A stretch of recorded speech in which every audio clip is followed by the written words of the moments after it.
वृक्ष लागवड करून आपली जबाबदारी संपत नाही, तर लावलेले प्रत्येक वृक्षाचं संगोपन आणि संवर्धन करणं ही काळाची गरज आहे. झाडे लावा, झाडे जगवा हा संदेश प्रत्यक्ष कृतीत उतरवून प्रत्येक नागरिकाने वृक्ष संवर्धनाची जबाबदारी स्वीकारली पाहिजे, असं प्रतिपादन राज्याचे जलसंपदा तथा कुंभमेळा मंत्री गिरीश महाजन यांनी केलंय.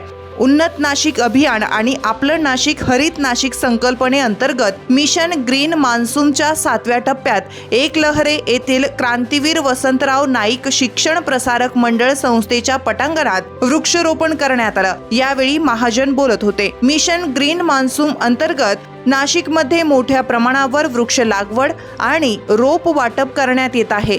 6व्या टप्प्याअखेर 37,000 वृक्षांच्या लागवडीचा आणि वाटपाचा टप्पा पूर्ण झालाय. सातपूर देवराई तसंच शिंदे ग्रामपंचायत हद्दीत 5,000, मसरूळ वनराई आणि त्र्यंबक रोड परिसरात 6,000, नंदिनी नदीच्या दुतर्फा 6,000 देशी वृक्ष, दरई माता परिसरात 5,000, पुणे विद्यापीठ नाशिक उपकेंद्र परिसरात 2,000, प्रभागनिहाय 8,500 रोपांचं वाटप आणि महाराष्ट्र आरोग्य विज्ञान विद्यापीठ परिसरात 4,500 झाडं लावण्यात आले आहे. एकलहरे ग्रामपंचायत परिसर तसेच श्री एकांबरेश्वर महादेव मंदिर परिसरातही वृक्षारोपण करण्यात आलं.